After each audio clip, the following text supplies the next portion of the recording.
Hey guys, it's Andrew from Cardinal Kia. In this video, I'm going to show you how to use your drive mode select in the all-new 2023 Kia Sportage. I have in front of me here an X-Line Limited all-wheel drive in Vesta Blue. Let's get started. Okay, so to start us off, the drive mode select knob is down here in the center console underneath the shifter. So by default, it's going to be on the drive mode. You can push the button and it'll flip over to terrain mode, but I've got another video on that. And right now we'll focus on the drive mode. So if I were to go ahead and twist the knob, you have the option to switch between normal, sport, or smart mode. So when you're in normal mode, you won't see anything down here in the corner because it's just in the most normal driving mode. It's not making an adjustment to your steering or the computer of the vehicle. If you happen to put it into sport mode, that will then automatically make the vehicle more aggressive. So it will change the spark timing when it shifts. It'll inject a little bit more fuel just to give you every ounce of power that this vehicle has when you're in sport.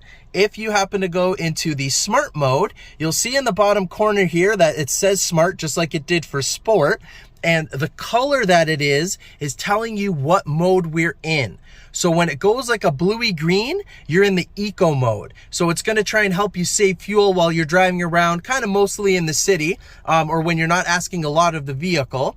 When it goes white, then you're in the normal mode, and it's basically kind of took the restrictions of the eco mode off to make the power just kind of more normal without having to push it a little harder. And then if you put your foot down, you want all the power, it will then automatically put you into sport mode. It will go red, and then that's telling you you're in sport mode so that it's going to give you all the power that you need. And then once you're up to speed or you've kind of calmed down a little bit, it'll then put you back into one of the other modes. And you can switch this mode on the fly. So if you're about to merge on the highway, you know you want to be in sport mode, you go ahead and switch it and put it directly into sport mode.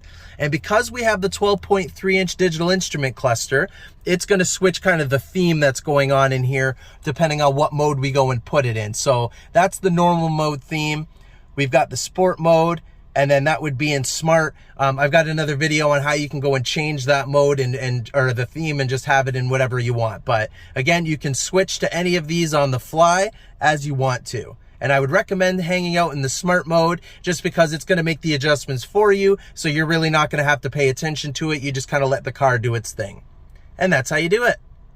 Thank you very much for watching, guys. Please hit that like button if you enjoyed this video, and please consider subscribing if you're enjoying our content. Also, all of our social media links are in the description below. Thanks, guys.